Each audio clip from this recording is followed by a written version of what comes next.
Hello, and welcome to our lecture on the second law of thermodynamics. Okay, so you've probably already watched the lecture on the first law of thermodynamics. This is the lecture on the second law, and there are only two laws of thermodynamics. Okay, and we're going to understand the second law of thermodynamics in the context of heat engines and refrigerators, mostly heat engines. Okay, all right, so defining the second law of thermodynamics is inherently more difficult than the first law. It's not an energy conservation law. There's not one formula to express it. There are good ways of quantitatively expressing the second law of thermodynamics. Those are best used with entropy, which will be the final lecture for thermodynamics, which is the next lecture, the end of our unit on thermodynamics. But there's other ways to discuss it too that are a bit more qualitative, kind of understanding the rules of it. And we're going to approach it a few ways to get there.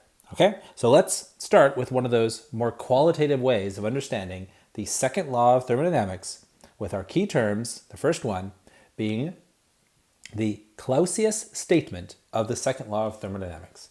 And this idea of having some name and then statement, this is basically some scientist, and this is the way that they conceptualized the second law of thermodynamics. So this is based on Clausius's conceptualization of the second law of thermodynamics. And it says that heat can spontaneously flow from hot to cold, okay? But it cannot spontaneously flow from cold to hot. All right? That's it. That is the second law of thermodynamics. There's a directionality to heat. We can find it spontaneously flowing in order to create systems of equilibrium and conserve energy from hot to cold, but not the other way. Because there's nothing in energy, in the conservation of energy law, the idea that energy can't be created or destroyed, there's nothing in that law that says that cold things can't just get colder and hot things can't just get hotter, right? Now, common sense tells us they can. Our human experience tells us that that's ridiculous. But there's nothing in any law up to now that states that. So although this seems like such a fundamental statement, such common sense, it's never been stated in a physical law before, okay? So here we have it. Heat has a directionality, hot to cold, but not cold to hot. Okay, that's a good start. Now, let's step away from the second law of thermodynamics and define what a heat engine is. Now, it might seem like we're doing two things at once. It's a schizophrenic lecture, but it's not really, because the heat engine is just a very helpful way of conceptualizing and visualizing the second law of thermodynamics. This idea that heat has directionality, okay? And that may not be evident right now, but it will be in a couple of minutes, okay? So let's define a heat engine. We'll start with a nice little diagram. This is the very typical way of drawing a heat engine.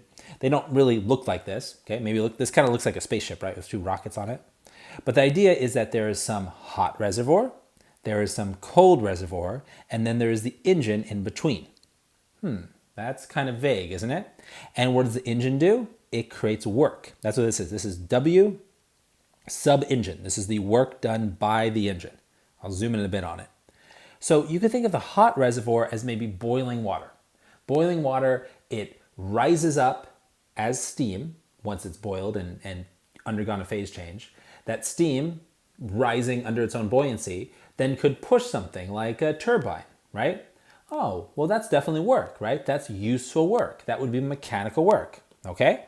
So rising steam forcing a turbine or some wheel to spin, it would be an example of an engine, okay? And then, inevitably, that steam is going to be cooling because it's naturally cooling as it rises, okay? And it's further going to cool when it contacts the blades of the turbine because that's going to cause it to lose energy as it bumps into them and imparts its energy as useful work. So that means that inevitably the steam is going to cool, it's going to condense, right? It's then going to drip back somewhere. Maybe there's some sort of like funnel system for the condensed water that was steam to drip back down and maybe be reused. And that is the cold reservoir. In fact, the idea of reusing whatever is the byproduct of the engine is necessary for the engine because the engine has to be cyclical. It's not a one and done process. Otherwise, it's not an engine. It's just a process, okay? So the idea is then that it has to be able to repeat itself over and over again.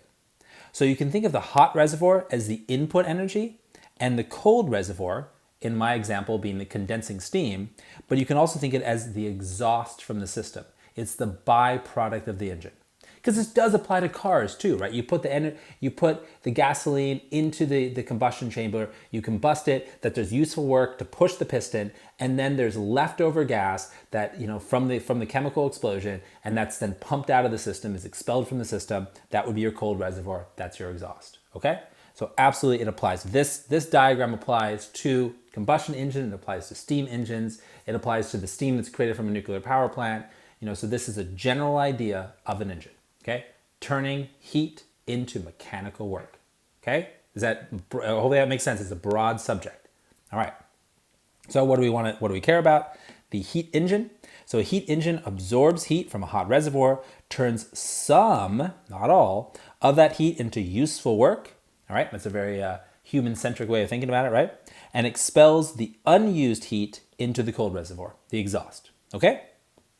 There's a term here, working substance. Well, that's just the ideal gas that does the work in the heat engine. Now you might be saying, hold up, does it have to be an ideal gas? No, but it does for the context of this class. Okay, so to keep things simple, we're assuming that every heat engine runs off ideal gases. They're all hydrogen or something, right? And that does mean that if we're actually considering steam, which sometimes I use as a good analogy, as a good way to visualize a simple heat engine, that actually wouldn't actually behave like an ideal gas. H2O molecules definitely have different ways of storing energy. And so then there would be different equations, there'd be comparable, but there actually would be different equations. But regardless, all of our heat engines are hydrogen heat engines, a nice ideal gas, all right? Example, the steam in a steam engine is the working substance, okay? All right, so now let's talk about one particular type of engine, the Carnot engine or Carnot cycle. Now this idea, by the way, of cycle and engine, those are very much interchangeable terms in the discussion of thermodynamics because an engine is a repeating process and the cycle is obviously a repeating process. And so we can really kind of use those together. A cycle and engine, they're used very interchangeably. Okay, so the Carnot cycle, what is it? Well, it's this on the PV diagram. Okay, we've seen PV diagrams in the last lecture. Hopefully you watched it. So it's pressure versus volume, or pressure is a function of volume. And the idea is you got a couple isotherms here shown as a dotted line. These are curves of constant temperature.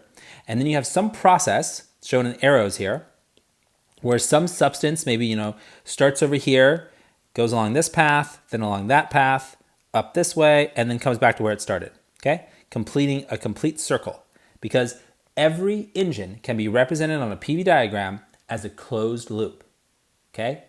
Every engine is a closed loop on a PV diagram. Okay? Important idea. This is just one example of that. But what's special about the Carnot cycle? Why does it have its own name? Why does it get its own key term? Okay? Well, in summary, this is not what's special about it, is it's a combination of an isotherm followed by an adiabatic, a second isotherm, and then another adiabatic. Specifically, it's an isothermal expansion and adiabatic expansion. See, these are both expansions, those two. And then two contractions, isothermal and adiabatic, and that's the return. Okay? The idea, what's special about it, and we won't prove why, but it turns out that the shaded area is work, which would be true of any cycle, by the way, but the Carnot cycle is the most efficient of any cycle.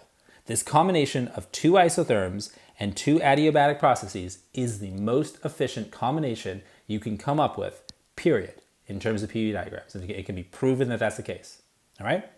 And what's like special about it, what's interesting about it, is that this shaded area being work can end up being 100% efficient if somehow you could bring your substance down to absolute zero on its, on one part of its cycle, because that would bring the pressure down to zero. Now that never happens because absolute zero can't actually be achieved as far as we know, but that's what makes it the most efficient cycle possible. And furthermore, this idea of the shaded region being work, that might not quite jive with you, right? And I want to justify that real quickly. So the idea is that we already know that the area under the curve is work, right? So if I wanted to just consider the area under the process A, which is the isothermal expansion, then I look at this area, okay, actually this area, and I would shade it, and I'd say, oh, that's the work done during the isothermal expansion. Okay, so we've definitely seen that, okay? And we actually even know that the work, isothermal, in this case, then would be nRT natural log of the V final over V initial. Okay? So that would be the formula. I know it's a little messy to read, but that would be the formula. Okay? Well, the idea then is if that's the work during one of the processes, then I could find the work done during the next process, the work done during the one after that, and then finally the work done during the fourth and final process. And if I look at the net work is the sum of all of them. Some of them do negative work, so they get subtracted out. That's why this area here is not shaded. It's just empty because it was doing negative work. So then the actual work done by the system, the net work by the system, is just the area enclosed in the loop. Okay? And notice that requires that the system goes counterclockwise. If instead we ran the engine this way, it goes clockwise. If instead we ran the system counterclockwise, then the area inside, the shaded area, what would that be? That would be the work done on the system. But that wouldn't be an engine, right? Because it wouldn't actually be doing any work. Okay? All right. So hopefully that makes sense. Now, to wrap up our key terms, we're going to look at one other way of considering the second law of thermodynamics. And the reason we're doing it now, the reason we're doing it after having defined the heat engine, is because we're going to use the heat engine in our new statement of the second law of thermodynamics. And this is called it's called the Kelvin-Planck statement of the second law of thermodynamics. And it's named that because of kind of the background that led up to it. Okay? And what it says is no heat engine exists that entirely turns heat into work. That's it. Full stop. That's the statement. There's no way to make a perfect heat engine that turns all of the heat into work. Absolutely not. You always have some inefficiency. It is absolutely impossible. I mean, because all you're doing every time you have a heat engine is you're just taking advantage of a natural cooling process, like steam rising. It's still going to cool. You can just steal some of its energy to spin something or turn something, right? Compress something. But you can never get all of its energy because it's a natural process that's occurring. Okay? There's no way to get all of its energy, period. And even if you had zero friction, you still can't get all the energy. All right? So it's a fascinating statement because it might not seem like it's the same as this one up here, that heat can spontaneously flow from hot to cold but not cold to hot. But it actually is. All right? And that's the subtlety of the second law of thermodynamics, that what seem like separate statements are all the same law. Okay? So here we have, no heat engine exists that entirely turns heat into work. By the way, this does not mean that you cannot turn work entirely into heat, because you absolutely can. You can go the other way. You can turn mechanical work 100% into heat. When a car slams on its brakes, it 100% turns its kinetic energy into, if it comes to a full stop, into heat. Okay? If it's on flat ground. All of its kinetic energy is gone. It got the road heated up, the wheels heated up, the air heated up. 100% of its mechanical energy turned to heat. So that absolutely can happen. That's an everyday phenomenon. If it's the other way, that's impossible. You can't turn heat into work. Okay? Fascinating, isn't it? And our last term, less fascinating, is just something we have to get out of the way to discuss refrigerators. And that's the coefficient of performance for refrigerators, the COP, coefficient of performance. It is a ratio of useful cooling heat flow to work provided. All right? And unlike efficiency, the COP is often greater than 1 because in addition to turning work into heat, the refrigerator also pumps cold air.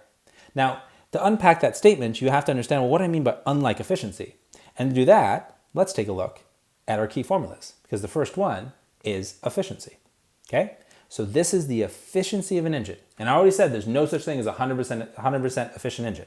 So efficiency is always greater than 0, and it's always less than 1. It can never be equal to 1.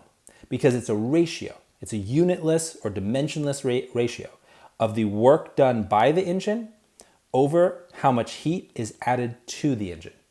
Okay, so it's the useful work divided by the heat input. It's energy, joules over joules. Okay?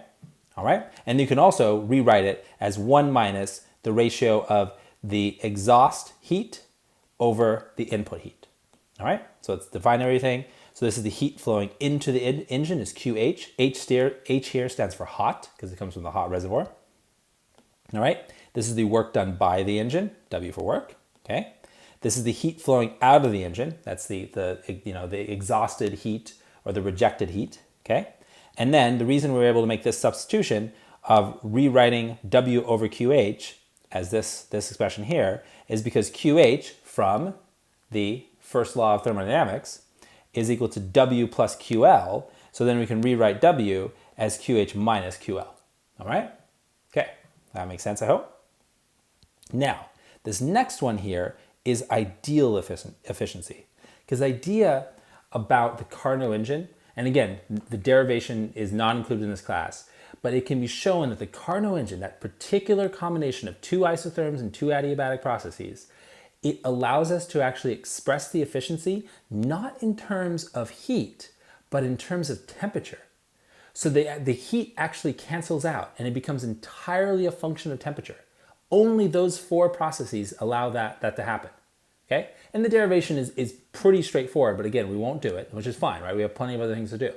But the point being is that that's the one cycle, the Carnot cycle, that then allows for the efficiency to be expressed in terms of temperature. Notice the difference.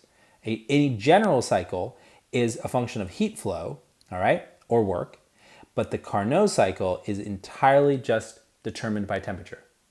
Okay?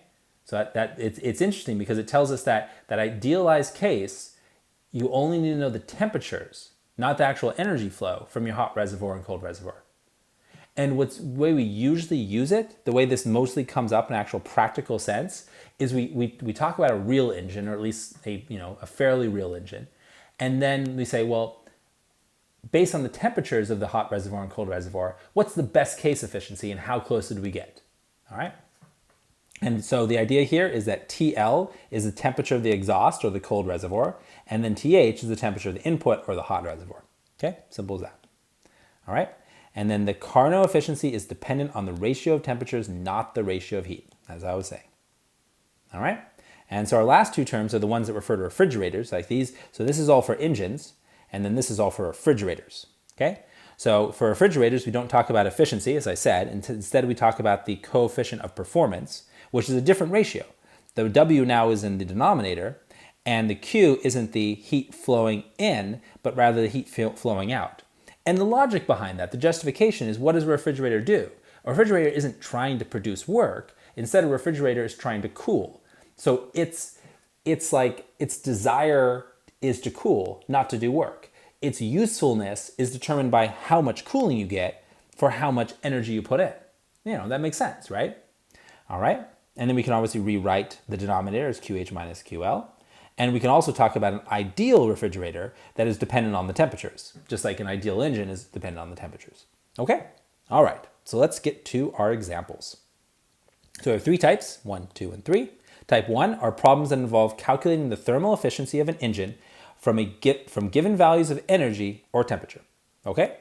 And then type 2 are fairly difficult problems that involve using the information on a PV diagram to calculate thermal efficiency of an engine. These ones will often involve extra steps like using the ideal gas law, whereas type 1 are going to be more like plug and chug problems. And then finally, type 3 are refrigerator problems.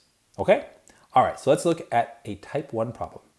During one cycle, an engine extracts 2,000 joules of heat energy from a hot reservoir and transfers 1,500 joules to a cold reservoir. Okay? What is the thermal efficiency of the engine? How much work does the engine do in one cycle? And how much power does the engine generate if it goes through 4 cycles in 2.5 seconds? Okay? So a lot of questions, right? But obviously it's going to be pretty straightforward to calculate because we're given both QH and QL, which means we can easily find work, right? Okay? So first of all, our efficiency, we're going to use the one that doesn't even involve work because we don't need it. It's going to be 1 minus the ratio of the exhaust heat over the input heat. And so we get an efficiency of 0.25. That's the same as saying 25%. So this engine is 25% efficient. Not very high, okay? But a lot of engines are not that efficient, okay? And of course, this is assuming that there's no friction in our engine, okay? Okay. Then we're going to go ahead in part B, find out how much work does the engine do in one cycle. All right, well, we know from this expression that we can relate work to the heat in and the exhaust heat. So the work then is just going to be the difference of the heat in minus the exhaust heat, or 2,000 minus 1,500, so 500 joules. Okay, that makes sense, right? Because basically we're getting 500 joules of energy for every 2,000 joules of, or we're getting 500 joules of work energy for every 2,000 joules of heat energy input, which definitely matches up with our 25% efficiency, okay? Or 0.25 efficiency. All right, so then our power is going to be our work total over time. And this, by the way, is just the definition of power. This is a formula you've seen before. We're not redefining it here. This is drawing on previous material. Power, by definition, units of watts, okay, is work over time, okay? All right, because by the way, a watt is equal to a joule per second, okay? All right, so then we know that we're going to have 4 cycles in a certain amount of time, okay? So we have 4 times whatever work is done in a certain amount of time, because we were told that there's 4 cycles in every 2.5 seconds. So I have 4 times whatever the work is per cycle, which is 500, divided by the time we were given, 2.5. Okay? That's just the way, I thought was a good intuitive way of setting it up.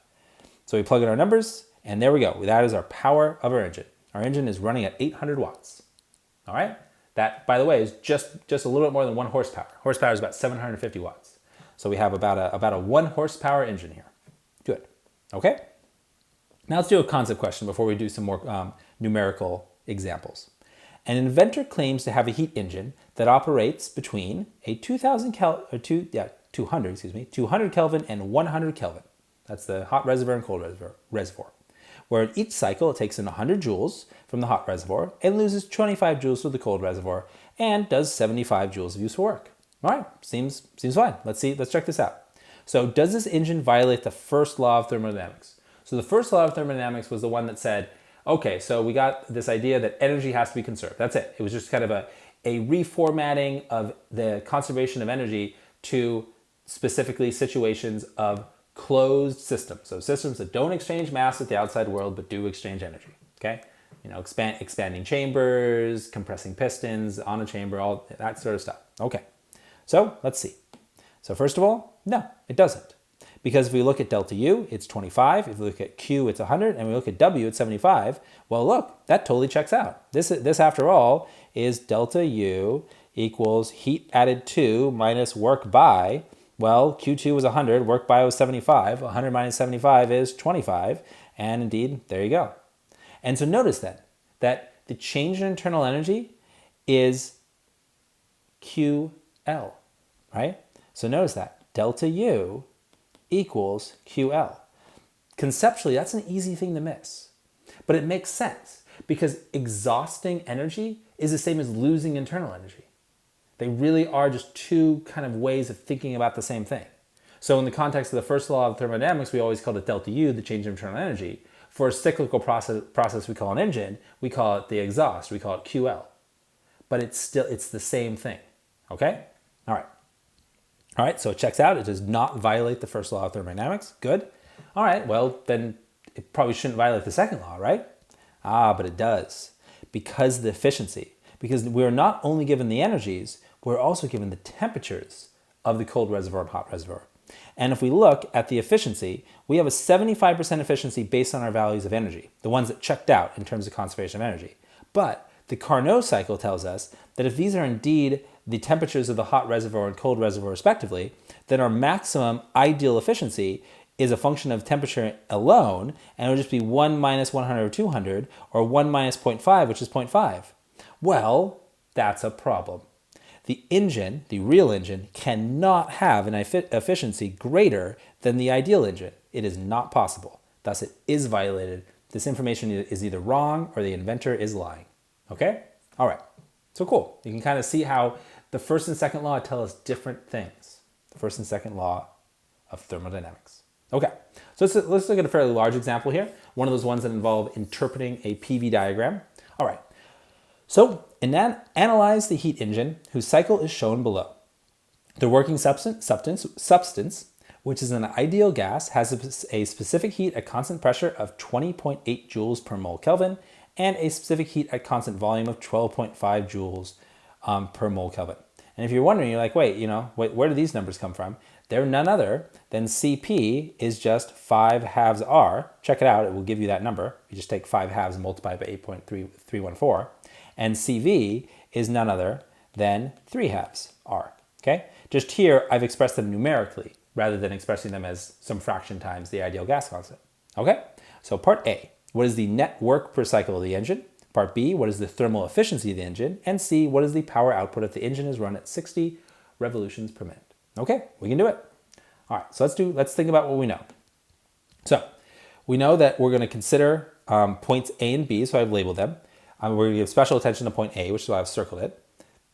In the actual upfront information we're given, we were told that this isotherm has a temperature of 300 Kelvin. We're also given particular values of volume and pressure at points A and B. So that's important. This is all part of the information. It wasn't repeated in the body of the word problem, but it is given in the figure. So it's part of the problem. And notice here I've labeled that QH, the input energy, only occurs here. It only occurs from the process that takes us from A to B, which is the isobaric process. Because basically we have an isobaric here, we get an isovolumetric from B to whatever this point is on the isotherm, and then this return would be a isothermal contraction, okay? So why does heat only flow in this step, right? Well, clearly heat doesn't flow in during the contraction, right? This is a cooling step here. Well, it's not cooling because it's the same temperature, but it is definitely a heat loss step, okay?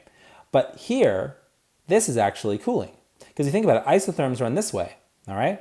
And so if we're doing a isovolumetric drop from B down to a lower temperature, that means that this has to be cooling, right? This is isovolumetric cooling.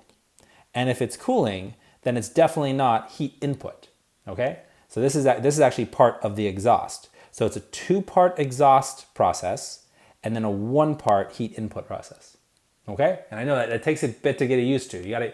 And you can check the numbers. Just check if Q is positive.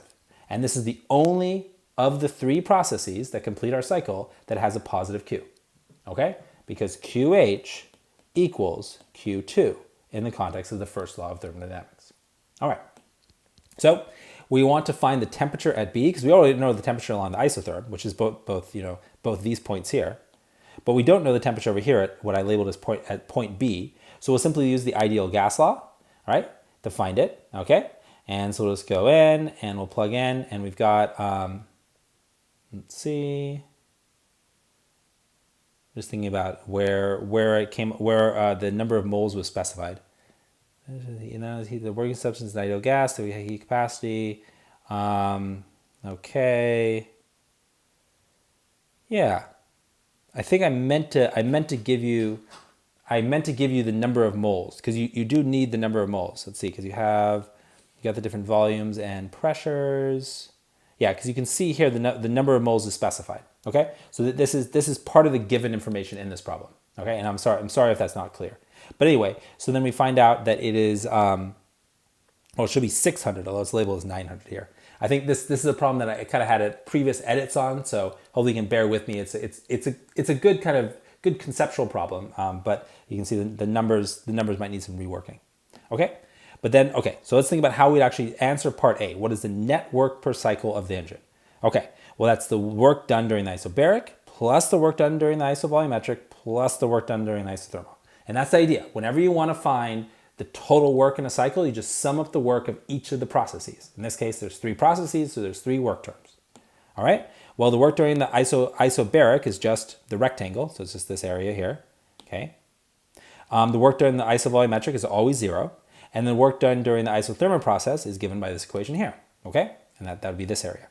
Okay? And this one was going to be negative, and it's going to be negative naturally because of this term in the natural log will give us a negative because V final is going to be less. See, yeah, V final is going to be less than V initial. And so that will naturally give us a negative value for the natural log, which means we'll pick up a negative, which makes sense because we should have negative during a contraction. Okay, negative work, that is. Okay? And we don't yet know N, the number of moles, so we use the ideal gas law to find it. Okay? So notice here, I think that this was not meant to be the first step, so you're going to see where the number of moles come from. And then probably this probably just a typo, so we can fix that. So let's go ahead and find out how we can know the number of moles. All right, so let's see. Yeah, so I don't need to give it to you because I gave you everything else. So basically, we look at point A. See, okay, here's the idea. So the problem is fine. It's just the order I presented that was a little off. So, but we'll bring it together and it'll make sense. So we have the pressure here, okay? So that's the pressure at this circled point, okay? Point A, or the red dot with a pink circle around it. All right? And so that's the pressure at point A. Then we have the volume at point A, again given on the graph, okay? And then we've got the ideal gas constant, and we know the temperature because it was labeled as, that's the particular temperature of that isotherm. So that allows us to find N and the number of moles, and indeed it is this value. It is 16 hundredths of a mole. Okay, so that is the number of moles of our working substance, the number of moles in our chamber that is our engine, whatever it may be. Okay, all right, okay. And again, I need to check if this is supposed to be 900 or 600, but I'll fix that in the final version. Okay, so let's carry on then. All right, so then let's think about what we got. So then we've got our pressure times volume change. Okay, that's going to be the work done during the A to B step. So that's this one here. All right, and that's just going to be 200 times 10 to the 3 times 200 times 10 to the negative 6. Okay, and then the zero term I just dropped. Okay, so then our second term is going to be this one. And here I have a temperature change of 300. Right? And so that means we're going from, let's see. Oh, well, no, it's not a temperature change of 300. It is staying at the isotherm of 300. Okay, and the reason because that's this step here. It's going along the isotherm, and so temperature is a constant. The thing that's changing is the volume. We're going from an initial volume of 400 to a final volume of 200. So it'd be 200 over 400 or 1/2. Okay, that all looks good. All right, and so that gives us the total work per cycle is 12.3 joules, a positive value. Why is it a positive value? Because it's this shaded region, okay? And it's positive because the cycle runs clockwise. Any cycle that runs clockwise and has a non-zero shaded region inside will be doing positive work. This is an engine. May not be the most efficient engine, but it is doing work, and it's doing this much work per cycle. Okay, got it. All right.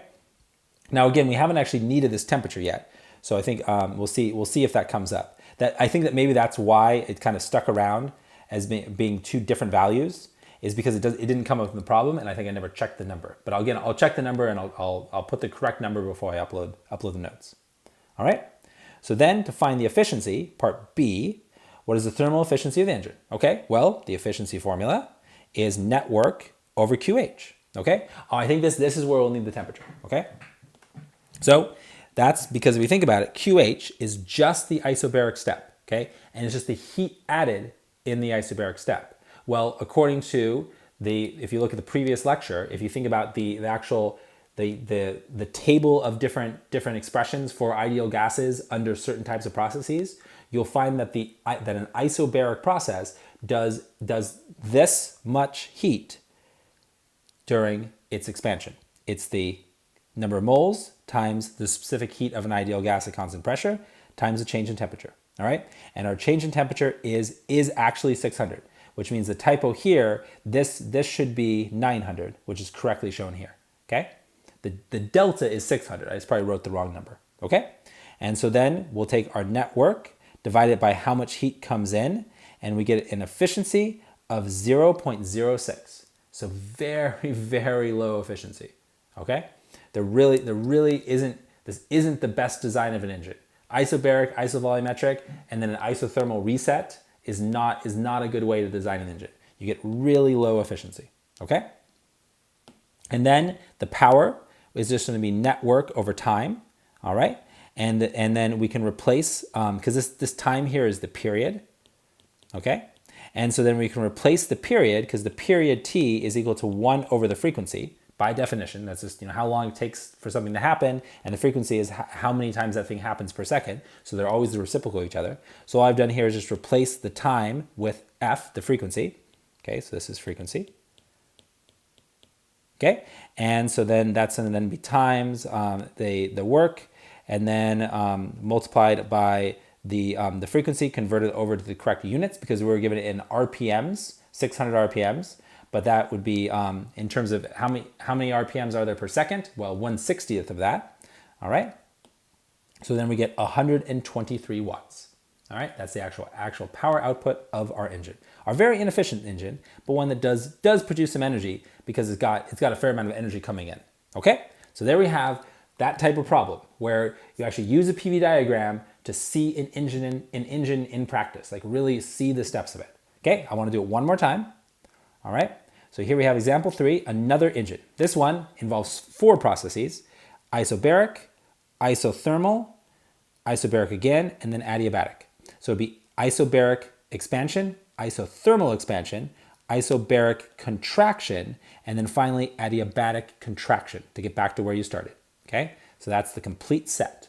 All right, and by the way, since you get back to where you started, you return to your original pressure and volume, which means you also return to your original temperature. That means that every engine, by the time it gets back to where it started and repeats its cycle, it always has a change in internal energy of 0, a net change after the full loop. Okay?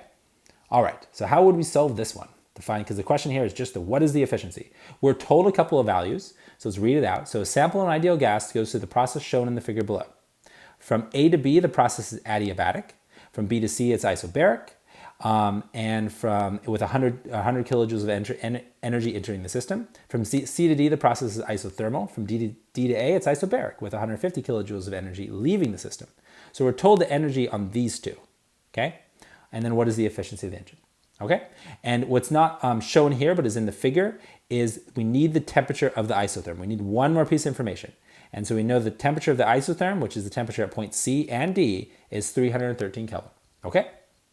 All right, so this is ultimately what we're going to find is just the efficiency as work over QH, all right? And work here is the net work. It's the shaded area, again, because it's going clockwise, all right? So we consider that QH is just going to be QBC plus QCD, right? So just like in the last one, you know, the heat only came in during one process. Here the heat comes in during these 2 processes, okay? So this is when the heat comes into the system. This is our QH. And we know that because the heat during this process and this process will both be positive. Thus, cumulatively, they represent the input heat. Okay? All right, and we find the number of moles from using the ideal gas law at this point right here. All right, and then it ends up giving us 46.6 moles. Good. All right, and so then we're going to find the total amount of heat input as just being the heat coming in during the isobaric plus the heat coming in during the isothermal, both expansions. All right, and we're given the value for the heat coming in during the isobaric, it was specified in the problem, and then we'll use the formula for the heat coming in during the isothermal expansion, okay, because we know the volumes and we know the temperature of the isothermal. All right, and so that goes and gives us 233,000 joules, okay, so that's how much heat comes in. And then we're going to find out how much work the system does. We're going to find the numerical value in joules of the internal shaded area, which is just the work done during each of the 4 processes. Okay, none of them are going to be 0. So we have the work done during the isobaric expansion, the work done during the isothermal expansion, the work done during the isobaric contraction, and then the work done during the adiabatic contraction. Remember, this is the work for adiabatic processes. Now, it looks like they're all going to be positive, but they won't because this delta V is negative, which means it will make it negative. And then this one is negative because PBVB, this product right here, is larger than PAVA, which it always will be for adiabatic contractions. All right? And so here I just show the numerical values to make sure you can kind of check your work. All right, so this is the first term. All right, this one right here is actually this value. I didn't rewrite it, but it ends up being 1.33 times 10 to the 5, or 133,000 joules. All right, that was the actual value that you would have got from these numbers here. And since you added them to 100,000, you can then see where the 233,000 came from. See? Okay. And so then this is the next term here. Notice it's got the negative 1 cubic meter because this has a 1 cubic meter contraction. Okay, so that's why this third term will be negative. And then we got our adiabatic work, and then this one will also be negative again because this value right here, this 3 times 101,000 times 0.09 is bigger in magnitude than the 101,000 times 0.2. Okay?